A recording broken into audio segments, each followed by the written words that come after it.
Përfaqësuesi i qeverisë Herald Jonuza gjatë seancës në gjykatën kushtetuese për pezullimin e ministres së infrastrukturës dhe energjisë Belinda Balluku, tha se zëvendës ministri nuk ka të drejtë të propozojë akte në Këshillin e Ministrave. Ai shtoi se që nga momenti kur gjykata kushtetuese hoqi pezullimin e ministres Balluku, mbi 50 akte janë miratuar nga kjo e fundit. Thatë edhe që kryeministri nuk mund të propozojë projekt akte. Apo jam gabim? Kryeministri nuk mund të propozojë aktet që janë të parashikuar në fushën e përgjegjësisë së ministrit. Përveç atyre që nuk janë ai mund të propozojë, përveç atyre që nuk janë të parashikuar në ministrit pranë kompetencat e ministrive. Vetëm ato mund të propozojë që nuk janë të parashikuar tek ministri. Po zëvendës ministri ka mundësi të propozojë projekt akte?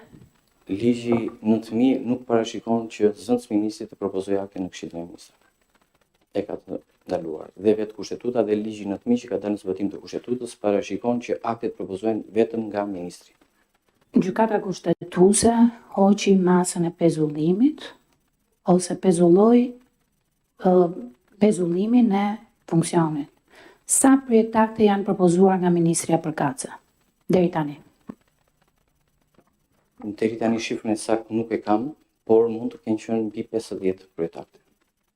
Pra vetëm nga momenti i heqjes së pezullimit. Jonuza i foli edhe për masën e ndalimit jashtë shtetit, duke theksuar se për këtë duhet një ankimim individual dhe jo nga qeveria. Ne edhe në parashtrimet tona, nëse do ta konstatonim një gjë të tillë, do ta kishim shkruar edhe për pjesën e ndalimit të pasaportës së zëvendës kryeministres, por e kemi quajtur si një garanci personale e saj, jo për ushtrimin e funksionit të antarit të Këshillit të Ministrave dhe jo të funksionimit të degës përkatëse që është Ministri i Infrastrukturës dhe Energjisë në propozimin e akteve. Pra ajo që ne jemi limituar është vetëm në garancitë kushtetuese të funksionimit të Këshillit të Ministrave, sepse siç tham kemi cënim të kompetencave të Këshillit të Ministrave, jo për pjesën personale të zëvendës kryeministrit të Ministrit të Infrastrukturës dhe Energjisë. Duhet të jetë një ankim individual për sa i përket ndalimit të udhëtimit jashtë shtetit dhe nuk legjitimohet sipas praktikës gjykatës kushtetuese Këshilli i Ministrave ose kryeministri që ta ngrihen përpara gjykatës këtë fakt.